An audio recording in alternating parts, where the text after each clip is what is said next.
Hey everybody, I hope you're doing very, very well. You'll notice my voice is a little weak today. It's because I can't talk about the name of this on YouTube because they'll kill my video.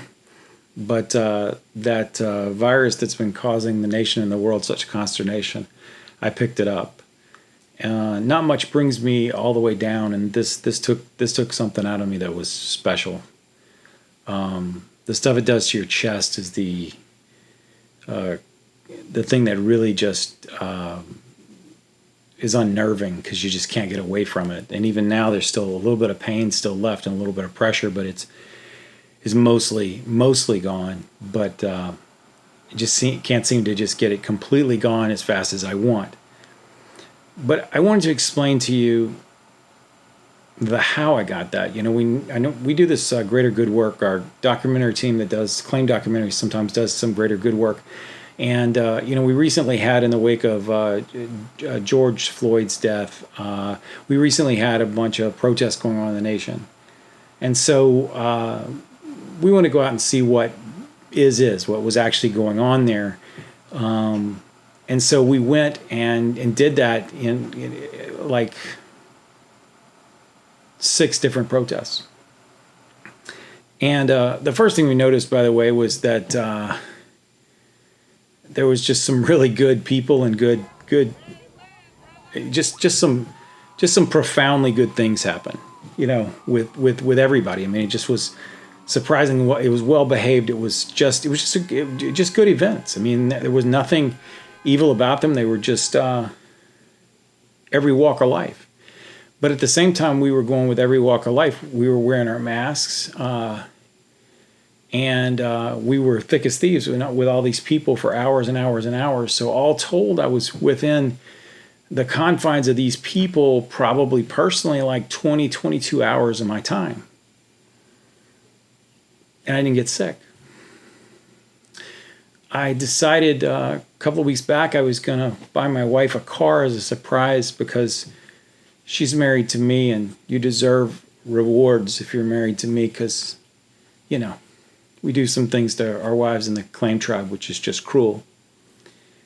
But so I was surprising her with this car, and what I did was I was intentionally not going to the dealership, but one time I already knew the car I was going to get. I got it all done, transferred the money, did all of that. And then lo and behold, I went there and I was thinking more about the gift to her and thinking more about how fun this was going to be. And I went in the place, sat down without my mask on, did the closing on the car, signed all the documents, met the manager of the place, met the guy that was giving me the keys and showing me around the car and sitting in the car and showing me all about it. And not a one of us wore a mask. And about 3.5 days later, I had COVID.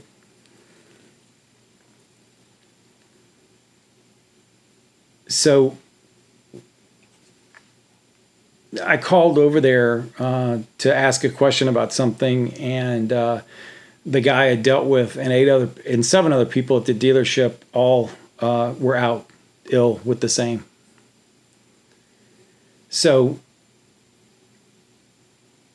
I say this to you, and I don't want to. It's not my intention to piss you off or get into some like large altercation. And that includes you, Brian Canfield. I was talking to him about it last night, and we agreed to disagree about this particular point. And I also told Brian that, there was no loss of love, and he agreed. And he's, so I mean, that's kind of what I'm saying here is that we ought to do it at least as well as Brian and I. But when I handle a loss, and I'm seeking to document that loss, I look for the greatest, strongest, most qualified person or people or documents to tell me what is. And I rely on experts, lots of experts. I rely on them. As much as I'm an expert, I rely on others. And part of my expert work comes from that reliance. And in this case,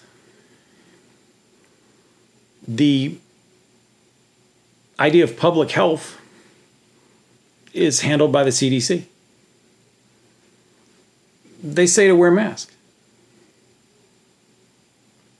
And we fight about the efficacy of this, but I know this for a fact.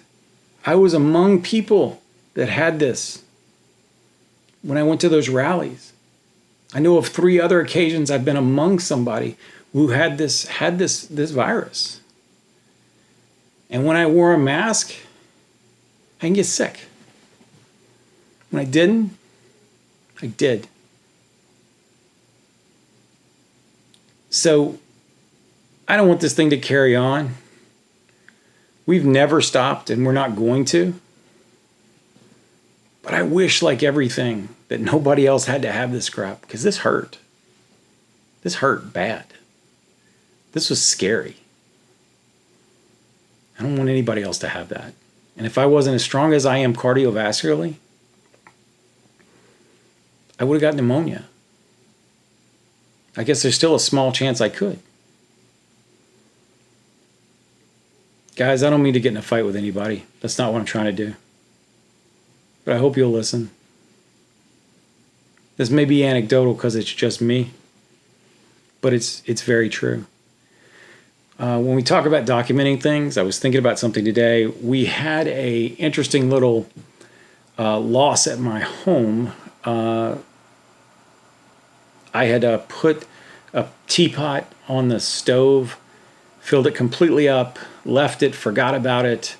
It ended up exhausting its entire contents up a cabinet.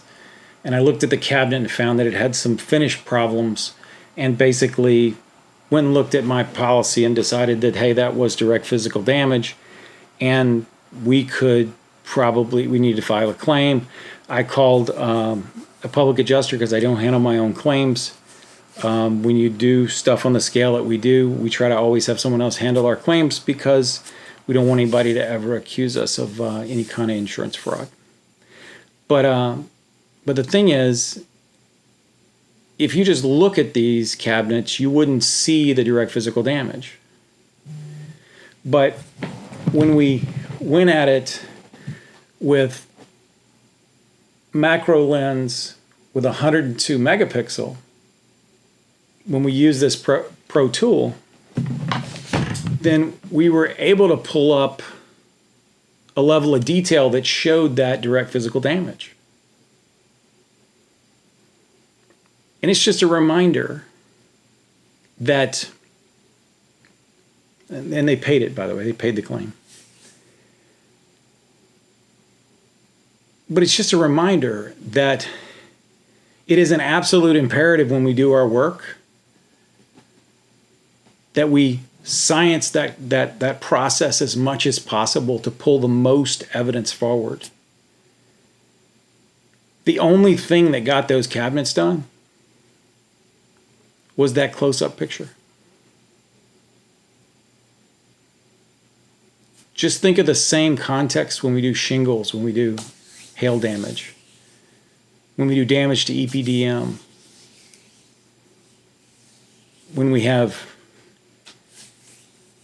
hydrofoil in a house that's been racked by a hurricane and it's turned into a bag of water. Think of just the number of times you can look at components beyond your ability to see them. And I love all you guys that support us so much with Pro Tools and with such good information. Guys, I hope you have a wonderful, wonderful week. I'm going to be on like 3 large losses that I'm going to take to you to in the near future. And I think we're going to have some fun. I'm on the mend, and thank you for the people that know me well and have wished me well on this track. I am doing so much better. It's good to breathe. Guys, have a great day. Peace.